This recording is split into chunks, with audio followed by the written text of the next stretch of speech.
حضرت عیسیٰ علیہ السلام کو اللہ کریم نے چوتھے آسمان پہ بلا لیا نا، تو دقیانوس نام کا ایک بادشاہ ہوا بنی اسرائیل کے اندر، بڑا ظالم تھا، اس نے گمراہی پھیلا دی، اور جو لوگ معاذ اللہ کفر اور شرک نہیں کرتے تھے انہیں قتل کروا دیتا۔ تو 7-8 نوجوان اپنا ایمان بچا کے بھاگے۔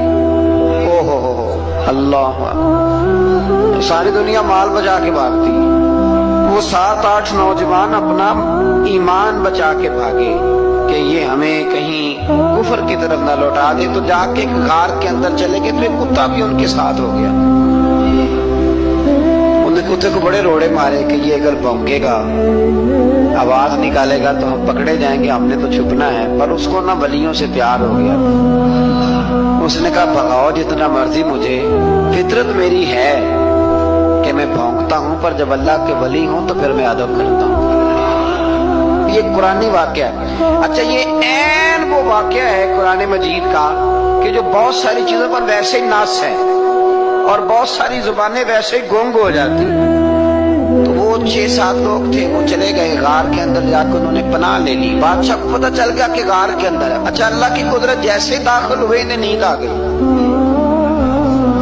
یہ سو گئے۔ اور قرآن مجید کہتا ہے، قرآن مجید کے یہ لفظ ہیں کہ کتا غار کے منہ پر بازو پھیلا کے بیٹھ گیا، گویا اپنے مالکوں کی خدمت کر رہا ہے۔ اب میاں صاحب کی ایک بات کر لیں درمیان میں، میاں صاحب فرماتے ہیں جنہ تنا وچ عشق نہ رچیا، کتے ہونا تھی چنگے، اور چلو مالک دے کر راکھی کر دے، صابر بھوکے ننگے۔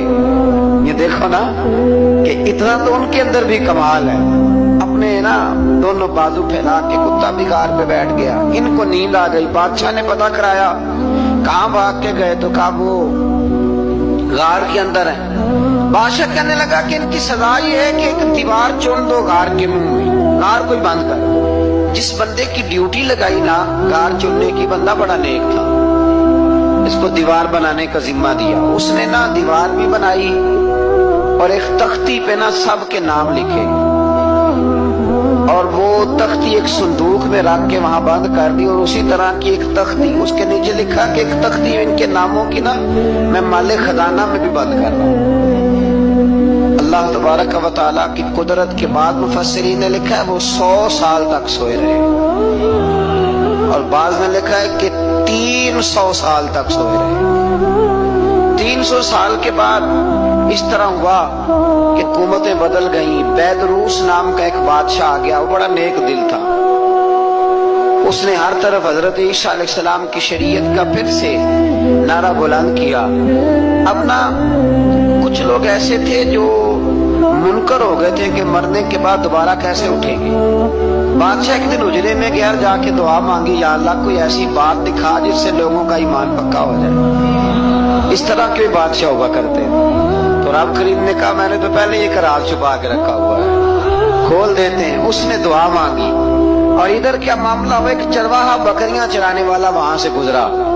اس نے سوچا یہ دیوار ہے، اگر اس کا منہ کھول لوں نا کبھی تو میری بکریاں یہاں تھوڑا سا دھوپ کے اندر سستا لیا کریں گے۔ اس چرواہے نے کیا کیا کہ اس نے وہ دیوار گرائی تاکہ میری بکریاں اندر جایا کریں۔ وہ دیوار گرائی تو اس نے اندر 6-7 لوگ سوئے ہوئے دیکھے، اور کتا بھی سویا ہوا دیکھا۔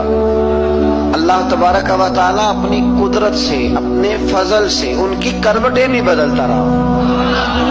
اپنی قدرت سے ایک طرف انسان پڑا رہے نا تو اعضاء گل جاتے، ان کی کروٹیں بھی بدلی جاتی، مناسب روشنی بھی دی جاتی، حرارت بھی۔ اس نے دیوار گرائی تو ان کی آنکھ کھل گئی، ایک دوسرے سے کہنے لگے آج تو بڑی گہری نیند سوئے ہیں یار، آج تو لمبی نیند پوری کر لی، چلو بھوک بڑی لگی ہے ایک دوست کو بھیجو۔ یہ سارا واقعہ قرآن مجید میں موجود ہے، میں اپنے لفظوں میں بیان کر رہا ہوں۔ جاؤ ایک دوست کو بھیجو بازار سے نا کھانا لے آئے، پیسے وہی 300 سال پرانی کرنسی۔ وہ جب نان بھائی کی دکان پہ گیا نا سامان لینے، اس کو پیسے دیے تو نان بھائی نے ہاتھ پکڑ لیا، کہنے لگا میاں تو کدھر سے آیا، یہ کون سے پیسے؟ اس نے کہا پیسے کہے کہ میں بھی سوچ رہا ہوں کہ حالات بدلے ہیں، سارے حضرت عیسیٰ کا کلمہ پڑھ رہے ہیں، ماحول اور ہے۔ اس نے کہا تیرے ہاتھ کوئی خزانہ لگ گیا ہے، یہ تو تو ہم نام سنتے تھے کہ یہاں کو دقیانوس نام کا بادشاہ ہے، کوئی خزانہ بتا کہاں سے لیے۔ شور ہوا، حاکم شہر تک خبر پہنچی، بادشاہ تک پہنچی۔ اس نے بتایا کہ بھئی ہم تو دقیانوس کے ڈر سے بھاگے ہیں، کل بھاگے ہیں یا آج سویرے، اتنا زیادہ ہمیں پتہ نہیں، کل یا آج سویرے بس نا، اتنا سا ہمیں یاد ہے کہ ہم گئے تھے۔ بہرحال لوگ جمع ہو گئے، اکٹھے ہو گئے، غار تک پہنچے۔ اب جو غار کے اندر تھے وہ پتا کہتے کہتے لگتا ہے ہمارا دوست پکڑا گیا ہے۔ پکڑا گیا ہے تو اب بندے جمع ہو، وہ اندر ڈر رہے تھے، تسبیح کر رہے تھے، اللہ کو یاد کر رہے تھے۔ ادھر یہ پہنچ گیا، جب ان لوگوں نے یہ جیتا جاگتا رب کے فضل کا نمونہ دیکھا اور بادشاہ نے کہا کہ یہ کیا ہے، صندوق کھولا تو اس کے اندر وہ تختی لکھی تھی کہ یہ ان کے نام ہے، یہ دقیانوس سے ڈر کے بھاگے ہوئے ہیں، یہاں یہ سو رہے ہیں، اور اسی کی ایک تختی میں نے فلاں جگہ بھی دفن کیا، وہ تختی بھی وہاں سے نکل آئی۔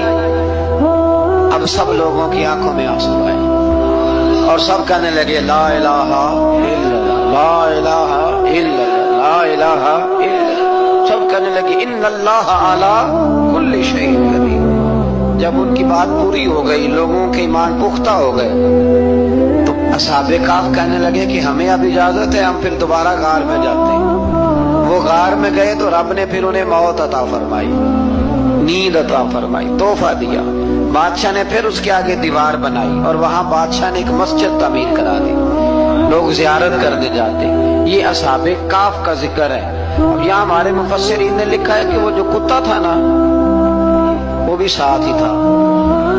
اللہ قیامت والے دن اسے انسانی، یا تو انسانی شکل میں لے گی، یا جیسے رب کا فضل ہوگا رب کریم اسے بھی جنت عطا فرمائے گا۔ اس نے تبلیغ کی، دین کی، اس نے کیا کیا؟ تبلیغ کی، نمازیں پڑھی، روزے رکھے، حج کیا، 10 ہوتے صحیح اس کیتا کی۔ اسی آنکھیں نا خدا کے فضل سے ہم پر ہے سایہ غوث اعظم کا، ہمیں دونوں جہاں میں ہے سہارا غوث اعظم کا۔ لوگ پریشان ہو جاتے ہیں، کہتے ہیں کس طرح کی بات کرتے ہو؟ تو میں نے کہا اصل میں تیرا عقیدہ کچا ہے، وہاں تو کتا چلا جائے ولی کے پاس